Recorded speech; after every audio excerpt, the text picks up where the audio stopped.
Welcome to the Strength and Power Podcast. This is your host, Justin Blatnick. And if you are we're not going to say long time, but repetitive listener, you're going to notice that this is a new intro as I have had to go mobile.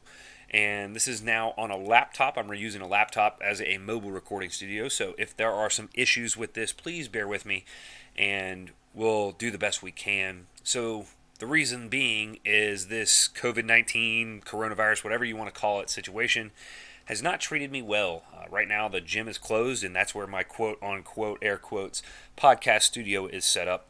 And I've done everything on the computer there at the gym, so I'm having to improvise. I'm picking up some odd jobs. We're having to do what we can, but the show must go on. So, if you're new to the show, please make sure you go subscribe to the show and leave us a review on your favorite podcast platform. I read some reviews in the last episode, and I haven't checked this episode, so we'll have to catch up maybe next one. Also, if you haven't yet, find us on social media at Strength and Power Podcast on, I believe, Facebook and Instagram, especially Instagram, as well as make sure you follow our gym, Strength and Power Gym, at Strength and Power Gym, Facebook, Instagram, Twitter, etc., all those. And you can email us if you really, really, really want to email me at strengthendempirepodcast@gmail.com or strengthandpowergym@gmail.com. They both come to me. And I'm really excited about this episode. This is number 7 of season 1. We are well on our way to almost wrapping this season up. This first season is all strength athletes, or crossover strength athletes, as I've used that term as well. Basically, strength athletes that have excelled in multiple disciplines, whether it's powerlifting and strongman, powerlifting and Highland Games, strongman and Highland Games, weightlifting and CrossFit, etc., etc., etc. It's been really fun to talk with these athletes and people and coaches that have been able to perform in multiple disciplines of what I consider the strength sports. And we have 3 more episodes to go after this one, so I'm doing a 10-episode season for this first season of the podcast. I hope you guys have enjoyed it so far. Today's guest is a longtime training partner, a longtime firefighter, Garrett Huffman from Hickory, North Carolina. He was one of my first training partners when I got into strength sports, specifically with powerlifting. We got into coaching one another, traveling with one another. So this episode we talked powerlifting, CrossFit, NASCAR, weightlifting, coaching, and bomb outs. Ooh, actually, fun fact, Garrett and I, and you'll hear in this episode, actually, we'll leave it there. We'll leave it there. And we're rolling, and today's guest is Garrett Huffman. Garrett, thanks for taking some time out of your crazy schedule to sit down with me today, man. You're welcome, bud. So, Anything for you. yeah, obviously, we just caught up a little bit before we got, quote unquote, live on the air, and it's been crazy with this coronavirus situation, but what kind of, if you had to sum it up, what are you doing now, and what's maybe training like now? So training for me is I go into my basement for about an hour, 4 to 5 days a week. It's not really soundproof. The baby still sleeps upstairs. The dogs, everything, kind of keep everybody quiet. I have cut out Olympic lifting for now. Okay. Kind of doing some powerlifting. I deadlift in the driveway, so it's not loud. There you go. So I'm hitting more of the powerlifting stuff again. Okay. Doing a lot more powerlifting accessory work, and then just supplementing with some baseline cardio stuff on my assault bike. That's pretty much, it's more of a maintenance until we figure out what's going to happen with the coronavirus. Because until this hit, I was able to go to the gym and do an hour and a half or so. Really just do whatever I wanted. I'm not really training for anything specifically right now. Okay. Because I've had, if you want to get technical, like 4 major life events in a year and a half. So True. Yeah. we're just trying.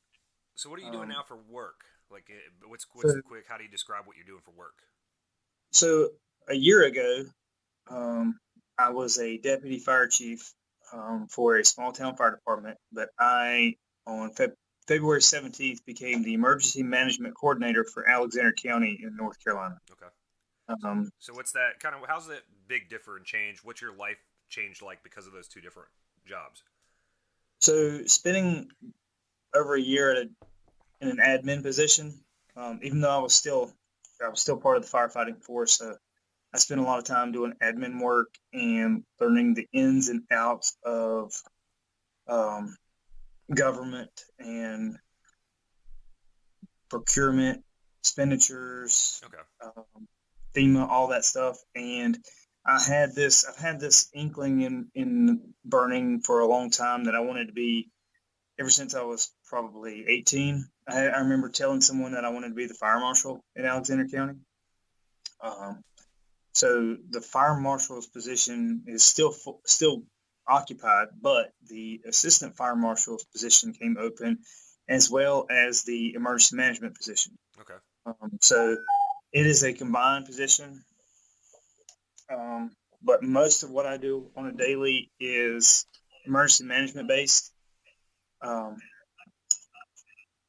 still kind of admin related versus I knew how long were you were a firefighter before moving into the fire deputy chief position. How long were you a firefighter for?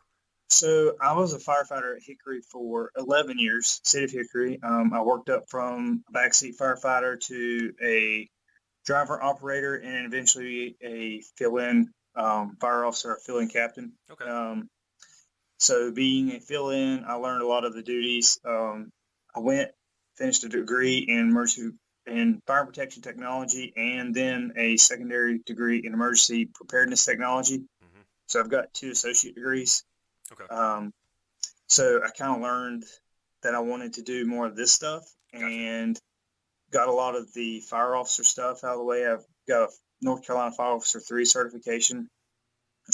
So all of that combined, when this position came open, I mean, it's basically my dream job, and everything was there. So I put in for it, and I was one of the final candidates, and here I am. Awesome, man. So let's go back, and obviously, that's a very crazy, life-changing schedule. I know you had a baby too, and there's all kinds of stuff that's been going on. As us being personal friends, we don't need to get into that stuff. So I want to talk about your strength sport career. If you go back, what got you started, and what sport did you kind of get started in? So I got started in powerlifting 2006 or 2007. Okay. I don't really remember what year it was. Then I got into geared lifting because of our mutual friend Derek Wilcox, who went to high school with me. Okay. We've been close friends for a long time. He encouraged me to try. He was my guest last episode. Yeah, I saw the episode. So he kind of encouraged it a little bit. Mm-hmm. Said he thought that I had the build for it, and you and I know the term, but I became known as a gear whore because I made a lot out of nothing. Right. I turned about a 325 pound raw bench into a 605 single ply bench.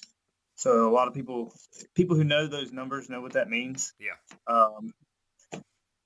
I had the most I've ever squatted in competition in gear was an 840 squat that was negated because I bombed on deadlift. I was there. Oh, that's a story. Yes. So talk me through that meet. Talk me through that meet. Oh, lords.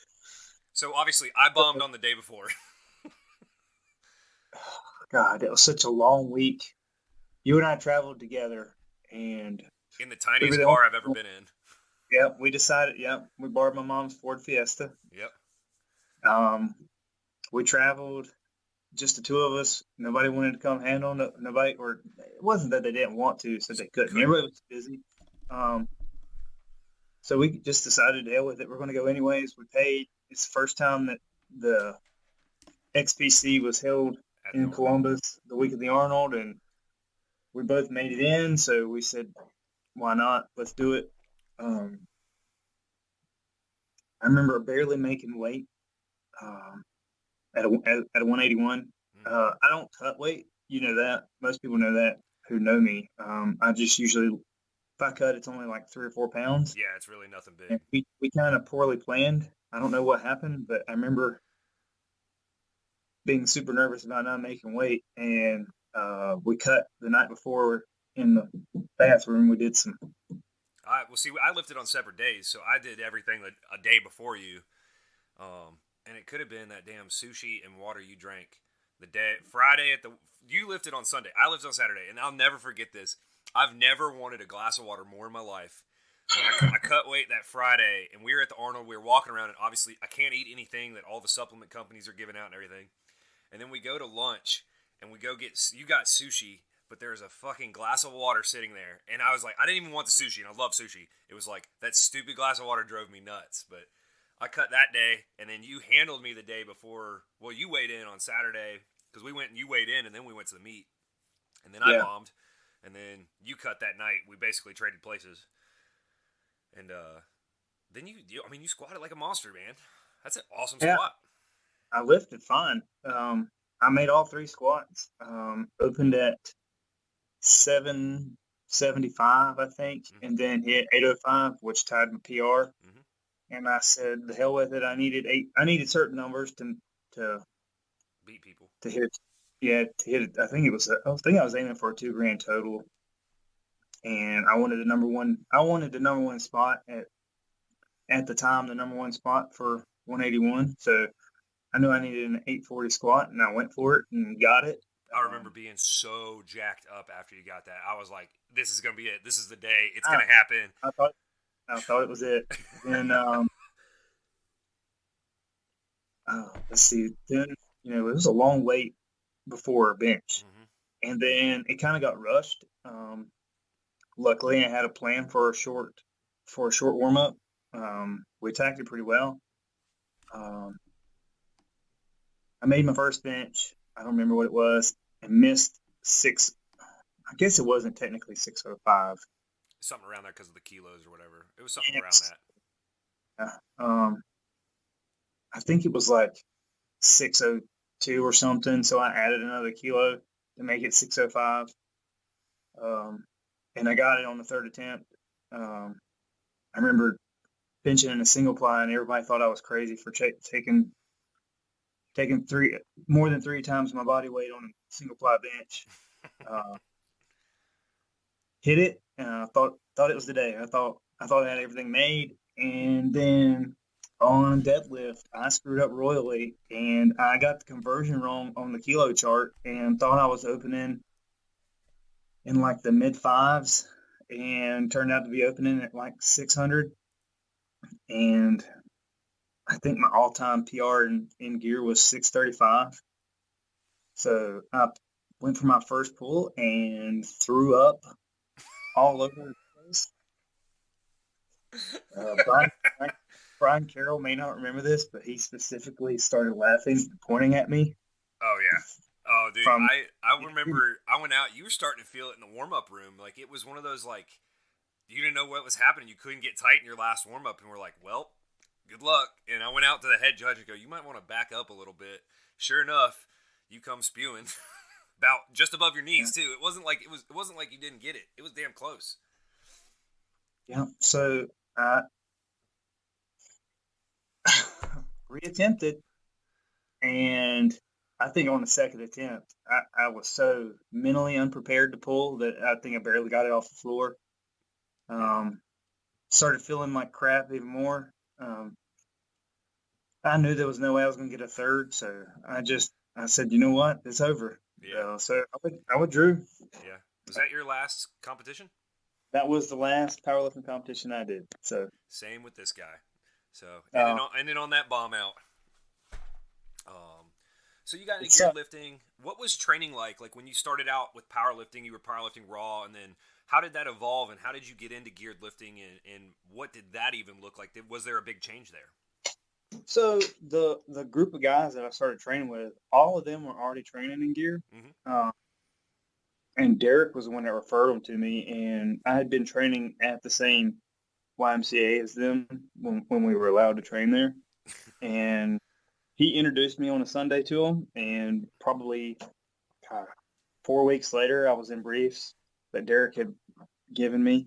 4 weeks after that, I was in an old suit that Steve Maxon had given me, and then next thing you know, that's all I was doing. So I may have spent, I don't know, 2 or 3 months in just raw before I switched to gear, and then I was a geared lifter for 5, 6 years, something like that. It wasn't very long, not as long as some guys. Then life changed a little bit. I got out of it for a while. Had planned on going back, just never did. Yeah. Um, So what was your training like when you're? How did you train in gear? And I know a little bit more about like your dedication to that is like you were driving up to train with our group because I started with Derek, and I actually, funny story, my first geared lifting experience was actually throwing on a squat suit with no briefs in Hickory at that YMCA. But what yeah, was your training like? Because he would. If people don't know, Garrett was actually like driving up probably like twice a week on average from Hickory yeah. to So Boone, so about a 45-minute drive at least, maybe an hour twice a week to come yeah, train. me and my training partner, we decided to split between Hickory and Boone. Um, so we would come up if I wasn't on shift, we'd come up on Fridays Yeah, and bench. Um, if I wasn't on shift, we'd come up on Tuesdays and do. I think we were doing speed work mostly. Um, so I'm going to be honest with people and tell them this. And I had no real structure to my training because I followed the lead of you and Derek and Jared because you were all studying exercise science, and I let myself be a guinea pig to multiple different programming styles. So for me to try to lump it into one style would be a disservice to all three of you for no, it was. all the It stuff. really wasn't me. I was the follower. I mean, I didn't know shit at that point. It was just like, all right, we're training today. Okay, I'm there. That was really how it started with me. It was following Jared and Derek and those guys and their knowledge is where I got my start as well. But it was a hell of a fun time, man. It was. We had a lot of fun. 2 to 2.5 hours a day. I knew it was long days. That we'd be on the road as soon as Joey was available from work. We'd be on the road and hit. We'd be up there by 6, Yeah. and then I wouldn't be home till like 10. Hmm. Um, but we shared the carpooling duties, but we'd come up at least 2 days a week.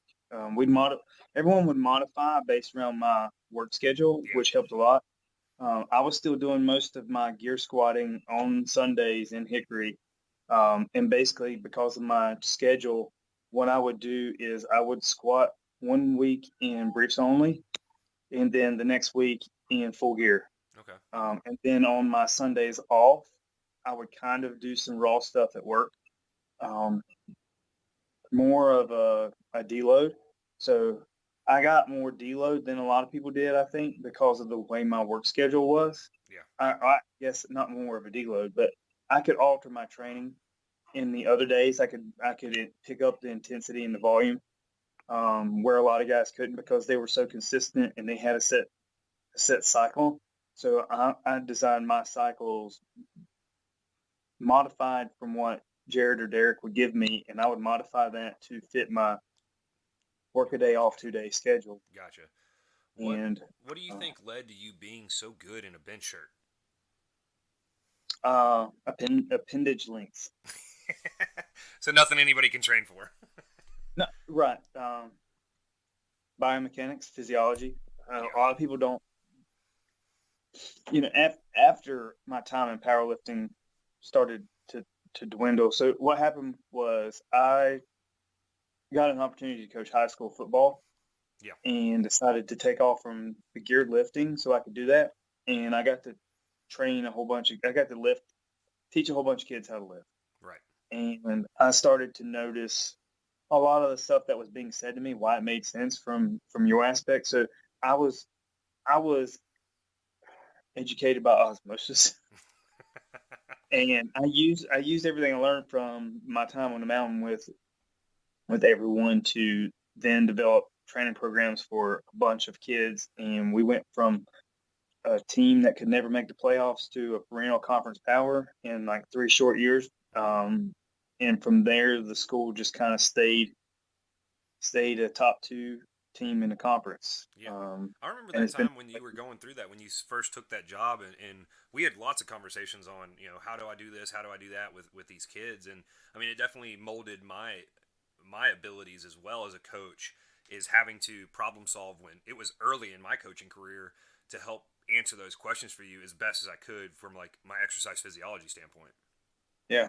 And that was fun. I really enjoyed doing that. And I had seriously considered going back to school for it. And you and I had a lot of conversations about how it's a very long road and it may not have been worth getting out of a secure career to do it full time.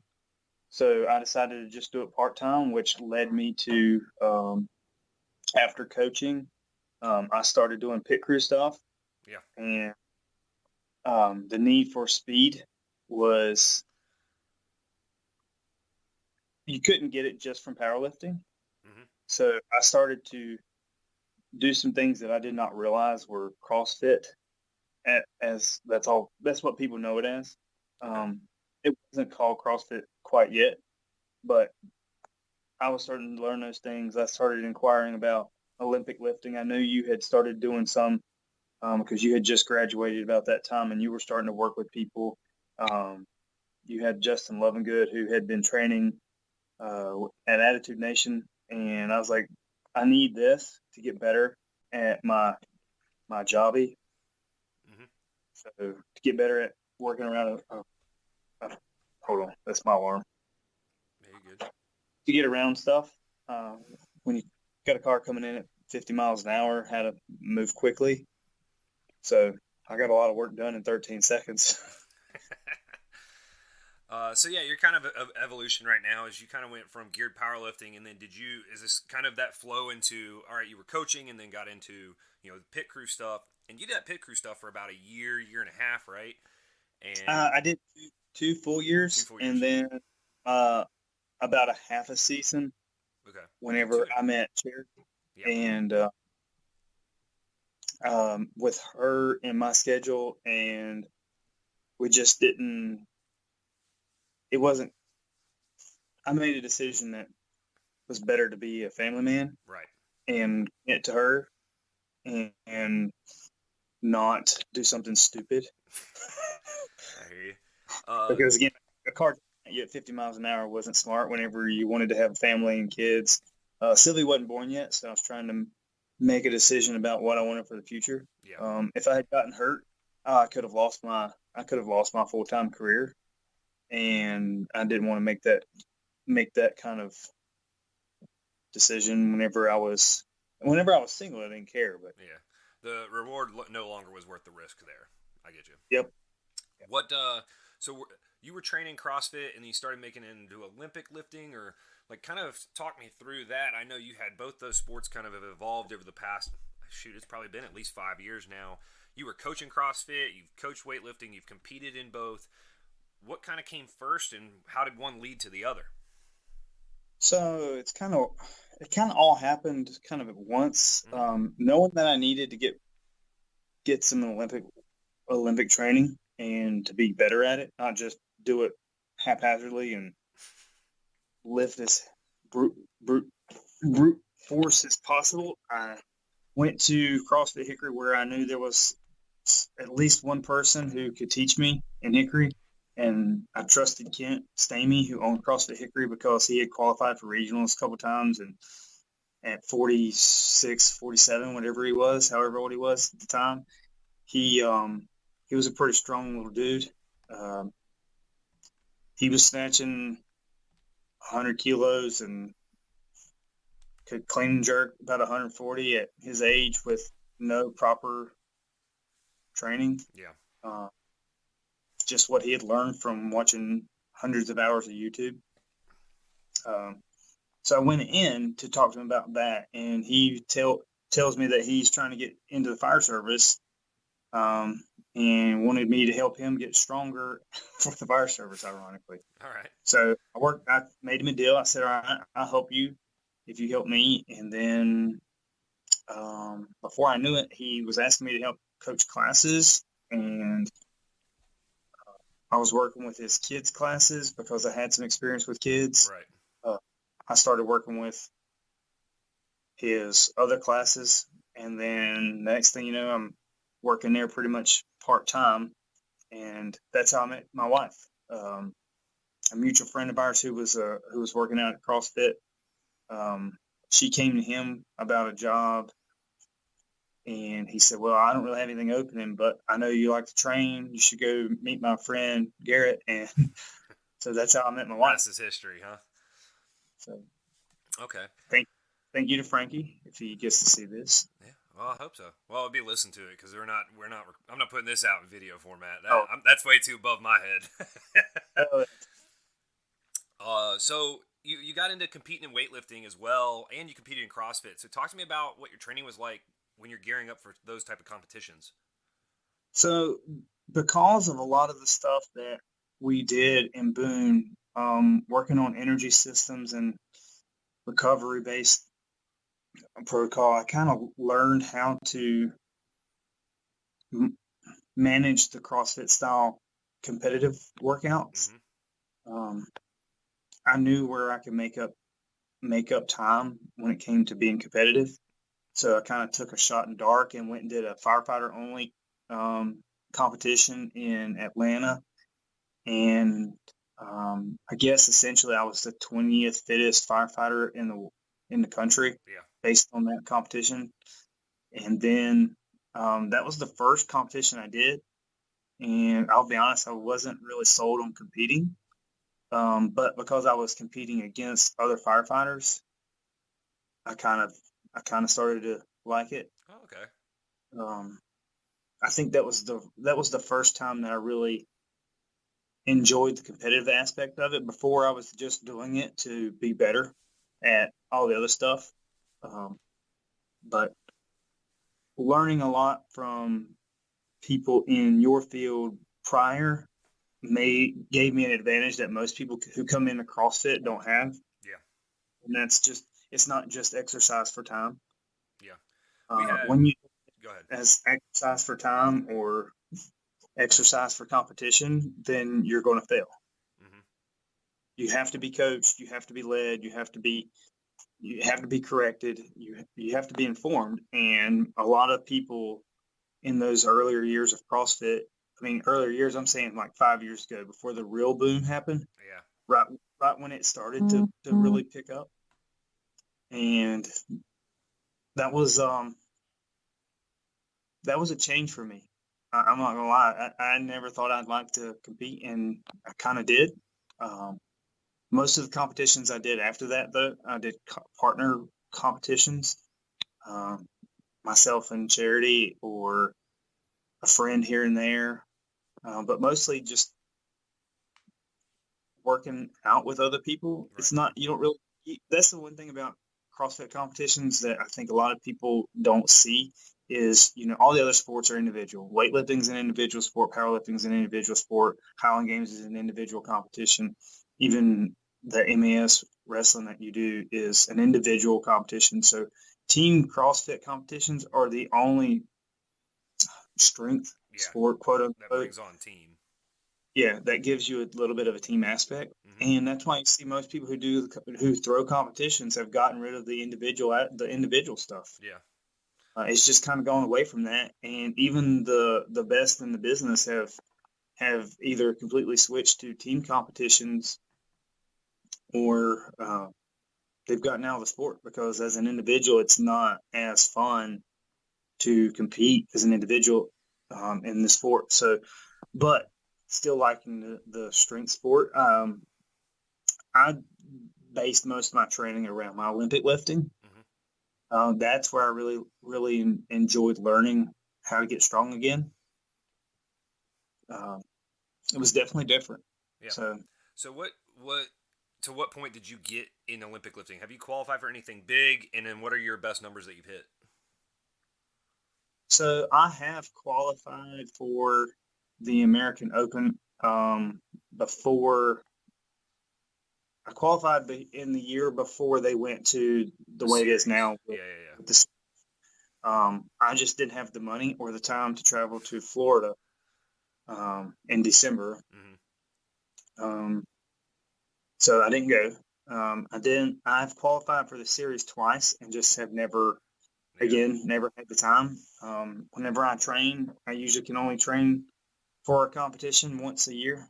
So to train multiple times a year for multiple competitions, just doesn't fit my work and life schedule right now. Okay. Um, So it's not that I couldn't if I didn't want to. I just haven't had the opportunity and time. But let's see, best numbers. I've hit a 125 snatch in training. Mm-hmm. The most I've hit in competition is 121, Okay. I think. Um, I've hit a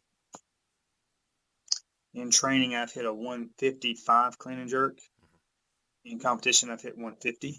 I've hit 150 a couple times and failed at 155 just about every single competition I've been at. So realistically, those are, and for a guy that's 180-ish pounds, they're very solid numbers. Like obviously, they're not like we can't say top in the nation, like because some of those dudes are absolute freaks and it's unreal. But those are extremely solid numbers for somebody that realistically is doing this. You almost have to say recreationally. You're not. It's not a Oh yeah, definitely not a full time job, quote unquote. There's pretty much nobody in strength sports is doing that except for the top of the top of the top. And something that you hinted on a little bit that I want to ask you about that kind of relates to those strong numbers is that you and I had a lot of conversations when we were, about how to get you better at CrossFit when you were doing some of those competitions. And we really did a pretty good job about breaking down. And I've talked to a lot of people about this is breaking down the events that you're exposed to. I know we talked a lot of strategy with like the open and stuff like that, and also fitting it to what's good for you and having that plan where you always used to use something that was stronger is faster. mm-hmm. Tell me about your belief there and why you think that or why you preach that to a lot of people. So stronger is faster comes from just the basic average power equation, Mm-hmm. and that's force times distance divided by time. So if I can move 200 pounds Mm-hmm. in a half a second, and it takes someone else a whole second, then I'm literally working twice as fast as them. Right. So stronger is faster. So also being able to have the work capacity by having the strength. Increased strength increases your work capacity. It's just, I mean, if back to that same example and same formula, if let's say I can move 250 pounds in 1 second and you can only move 200 pounds in 1 second. Yes, 250 doesn't sound like a great number, but whenever you extrapolate that over a 12-minute workout, Mm-hmm. by the time we hit fatigue, we're somewhere around the same level. We hit fatigue at about the same point. Right. So if I can move the same weight as you, um, and we're working generally in the same pace early, then your fatigue will kick in a little bit sooner than mine. So being stronger to work faster is you can use it two ways. You can literally work faster Mm-hmm. or you can work longer. So Right. That's something that's kind of echoed.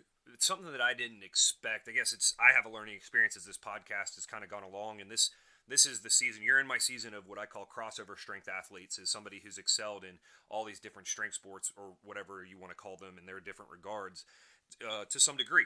And from you going from a geared powerlifting to CrossFit is not going to be a normal what you hear most people doing, and then obviously get into Olympic lifting, and you have such a diverse background as an athlete. But something that's reigned pretty common is a strength reserve is never hurting people. Whether and that's now you're looking at strength going to something that's even a conditioning aspect of a CrossFit. It's that strength reserve. Derek talked about being a strong powerlifter made weightlifting easy. I had Preston Turner speak of the same thing. He came from as an IPF champion powerlifter now into weightlifting, and he's like, it's all about practicing my technique now. I've got the strength, yeah, but it's interesting to see like I didn't think about that going into the season, but that's kind of been an underlying like message across this entire podcast so far is strength is as funny as it is with Mark Bell says strength is never a weakness. It is that you see the strength reserve carrying over and benefiting everybody as they cross over from strength sport to strength sport. yeah, yeah. So on that technique aspect, that applies. Like if I have to perform the same movement over and over again, then my technique is going to falter as I get tired. If I'm stronger, then my ability to maintain technique lasts longer than someone else. Even if we're working at the same rate, Mm-hmm. then by the end of the workout, the likelihood of me being able to maintain technique and get quote unquote good reps versus them getting no reps, there's another advantage to why stronger is faster, is because it may not. Let's just say the weight on the bar is 65 pounds. Well, we're both going to be able to move 65 pounds really fast. There's only so fast a barbell can move from your hip to your shoulders in, say, like a hang clean. Mm-hmm. So at 65 pounds, we may both have the exact same speed forever. But at the end, whenever his technique starts to fail and he can't muscle clean and correctly rack the barbell in a front rack position, where he may have to start to dip to get extra energy from his leg drive, or he may shorten his cycling by extending his elbows forward of the bar and get no rep. Right. So the extra time it takes him to start dipping to get leg drive to go from a muscle clean to a hang power clean, basically. Right. That's time, and time is valuable whenever it comes to a exercise for time. Okay. I've got a few other questions, and I know we slowly need to start wrapping this up as we're both on a little bit of a time constraint because of jobs and work. But I got a couple questions from Instagram, and then I kind of have one. I've got one kind of fits one of my questions I ask everybody, and I have a different one. I'm gonna start with my different one, and that is, if you could go back and do it, what do you wish, if you like your competitive career in strength sports was over today, what do you wish you would have accomplished? What's that one number that you wanted to make sure you hit that you never got to hit? Oh, I really wish I would have hit that deadlift. All right. I'm glad we talked about that, man.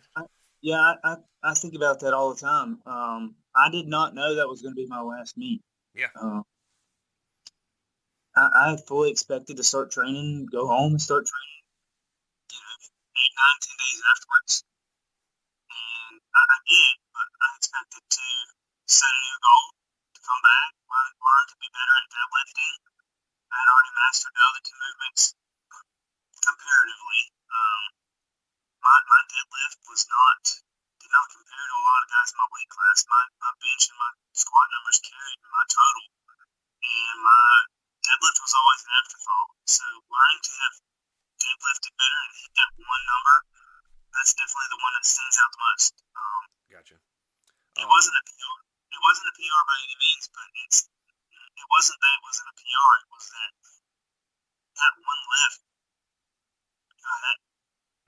Still with you. It ended on a sour note. You know? I'm with you there, man. I bombed in bench in that same meet. And real quick, I'm not going to cut this out, but I don't know if something changed on your phone, but their volume sounds a little funny, or the microphone's picking up a little funny. We'll just, if it is, I can still hear you, but it just is going to sound a little funny from here on out. So just know that something happened, and if you're listening, and we're just going to keep rolling with it. All right. So one of the questions that came in from Instagram came from Jacob Hoskins, one of my gym members. And I know you've been around this, and I've been around this. I actually had these conversations the past couple of days at some of my gym members, but tested versus non-tested meets. Is everyone actually on something totaling big numbers? No. Yeah, volume's better now. So, so not everyone's on something. And you and I've been there. I remember I tell this story. I remember one of the meets I was at. It was a non-tested meet, and at the time, I lifted in meets and just told people, if I want to be the best, I'm going to lift against the strongest people there are. And I watched a dude like put a whole vial of something in his leg before deadlifts, and I was like, "Holy shit, what is this?" And I don't think it is a necessity. I think there's some people out there doing phenomenally without any drugs. I think there's people that say they're not on drugs that are on drugs, and to some degree. But I want to hear your response on that. Yeah. So you and I come from before tested versus non-tested was even a real topic. Yeah. Like every meet was quote unquote a tested meet at one point. Yeah. We would go to meet and it would say in the rules, subject to drug test. And at that same meet, you've got guys from hell, even other countries that are bending over so somebody can fill a whole vial full, not just a whole syringe, but a whole vial full in their butt, Of right God there in knows the butt. what. I'm still to this day, I'm like, what's going to help that fast? Like, from Yeah, my it was knowledge green, of it, I'm like, what the hell? orange, green and orange, and used two or three guys to get enough of it in him before before the meet started. It was it. So yes, I do think that there are a lot of guys out there that are using and abusing. There's a lot of guys out there that are using and hiding, and then there's a lot of guys um, that are just really, really strong um, at their base. Yeah. Even if it's not the highest numbers, like you can. They're when I say top, I'm not talking like the top two, three, four, five. I'm talking like when you look at the longevity, people who are holding the same numbers with small increments, those are the guys you know. Like you and I can tell. Mm-hmm. Like if you're gaining 100 pounds a year on a 3 lift total, that's pretty respectful for a while. But if you're gaining 100 pounds on a total every year for 10 years, Yeah, there's something that's up. a It's not just training. thousand, that's 1,000 pounds you've gained in 10 years. I mean, I know it's probably possible, and I'd like to give people the benefit of the doubt. But there's also guys who go year to year and gain 20 pounds, but they're still on the top because they've been on the top. Yeah. And It's, then you see those guys who peak, and once they hit that peak, something happens and they crashes and they disappear. But the ones with longevity, they're the ones that I say, yes, you can be a top tier athlete and be drug free and be successful. But I think the biggest drug is what's inside your own head. So yeah. And I'll agree, too, to say that I've been to both tested and non-tested meets, multiple meets in the past 2-3 years since I've opened the gym more than not. You can absolutely tell a difference. The numbers are definitely different from meet to meet, and I'll go out and just say it. Who gives a fuck? If you're tested, or if you're drug free, or even if you live drug tested and you're not on drugs, whatever the tested, non-tested, free, drug free. If you're not on drugs, lift in drug free meets if you want a more fair playing field. If you're on shit, there's plenty of non-tested meets that you can do, and nobody fucking judges you. I mean, you can't argue. I mean, there's people that'll come out plain clean, say like, "This is what I'm on," and they're still popular, and I'm using air quotes, by all means, and they'll tell you what they're taking. One of the guys that was one of the strongest deadlifters for the longest time was Pete Rubish, and he's got multiple videos out there about talking about his drug use. Larry Wheels, everybody loves Larry Wheels, and he's said I've been on drugs since I'm 15 or something like that. So it's not like it matters that much, but I definitely think you can see a difference in the numbers, but I do not contribute the number difference directly to that. It could just be that we've had numerous people. We've taken 15 people to the USPA Hickory Classic in the fall. I can yeah, tell you that I know of almost every one of my lifters, if not all of them, because I don't know everybody's secrets, but if we're all drug free, and we're going to a non-tested meet. So you're going to be lifting against people that are definitely going to be on.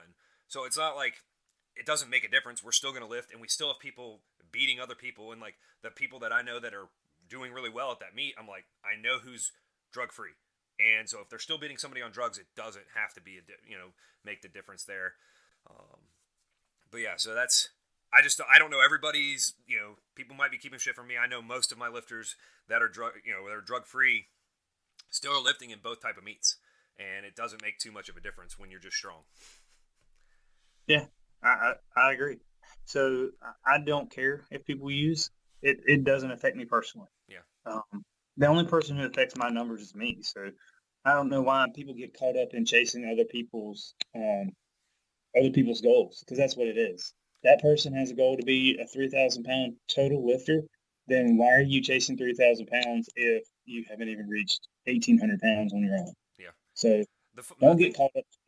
I love the competition is, and I want to see this. And I know Brian Carroll's mentioned this before and spoke of this. Is I'd like to see more people get to where they're competing with one another in a meet, and not just the total, but who lifts the most on that day.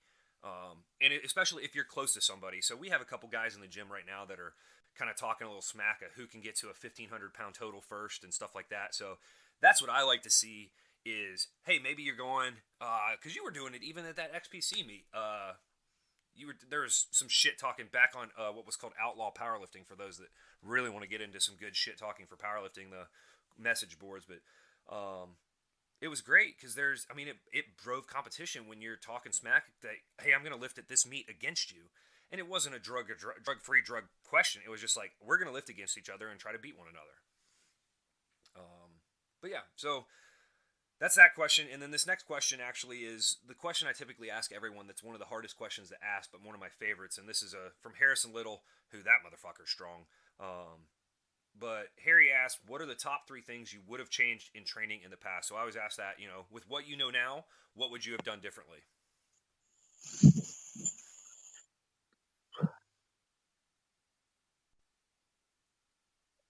That's tough. It's a tough one.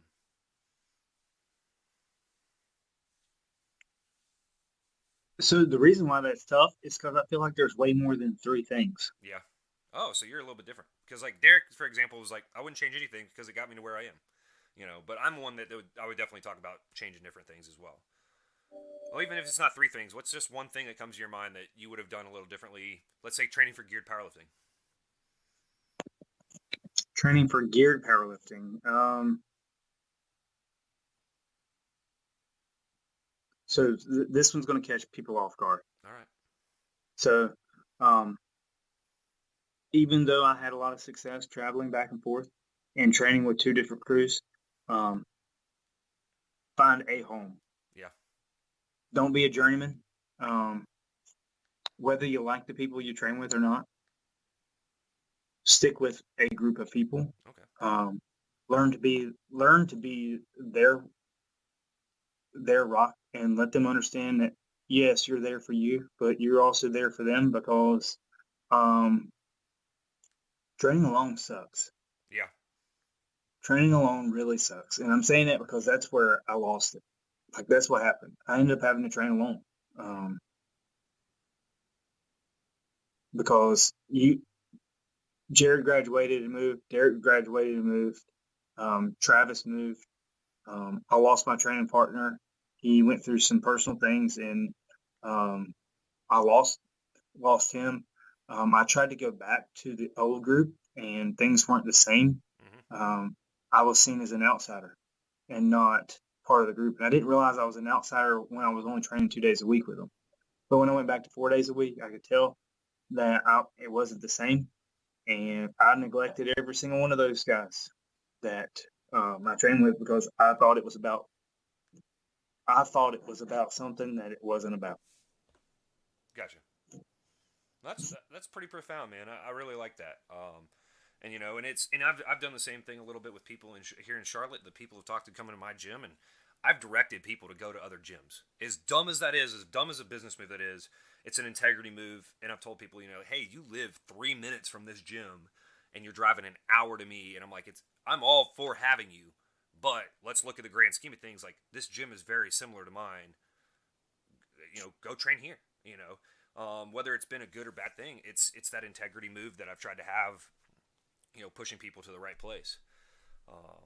So let's kind of wrap it up on that, man. I've got a couple lightning round questions that I ask everybody. I enjoy doing these, and we'll tie this up and get out of here right before 10 o'clock.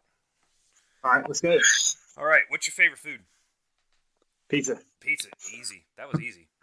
Favorite beer? Oh, current favorite? Sure. So, I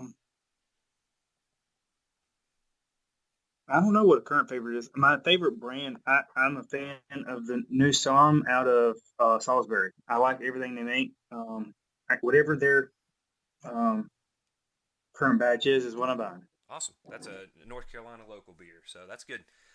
So if you could only train one lift for the rest of your life, what would it be? Squat. That was easy. Man, you're killing these right now, man. Why the squat? Real quick and short. I just love it. There you go. So, all right, let me just short expansion. So biggest muscle group, other than that, biggest muscle group, largest range of motion. So in my eyes, burns the most calories per lift, Okay. per rep. There you go. And then my last one is, what's been your favorite competition you've ever done, or really your favorite place you've ever traveled to for a competition? My favorite competition I've ever done was the Beer City Beatdown with my wife Charity. We competed together as a couple, and that was absolutely my favorite. I got to one of the events was a snatch and clean and jerk and run workout. Mm-hmm. They brought in air runners, and we got to lift. And I mean, we had to run. I didn't like it, but we had to. And we both outlifted. I think we outlifted every single couple there, both the men and women. That's So pretty sweet. yeah, it was. Well, awesome, man. Well, man, I'm sure I'll have you back on for something at some point on this podcast. It's as what I've said with everybody is I'm sure it's going to keep evolving, and I got to go to my Yeah, go-tos. And I thank you for being able to sit down and take some time out of this crazy busy schedule. And obviously, my schedule's been crazy with this current coronavirus situation. But yeah, man, I really appreciate it, and it's fun to relive some of these stories and talk about training and stuff like that. So, thank you for being able and willing to share this with my audience, as small or large as it really is. And good luck, man, especially with the new job and obviously managing this life situation right now. Good luck with all this, and stay safe, man. yeah. I would really like to get a chance to the next time we talk, do a couples Yeah, since we kind of are a power couple, and she's she's just as athletic as I am, if not more. absolutely. I think she's more athletic, and I think a lot of people don't give her enough credit. You've seen her. Yeah, I know. She's come to your She's super totaled your really well. And she's just, I mean, she's always been an athlete for as long as I've known yeah. We just got to convince her to do a full power meet. her. I hear you, man. Well, So, I'll let you go, man. Look, 10 o'clock on the dot. uh, That worked out. yep, man. And I'll catch up with you soon, bud. See ya. Later, man.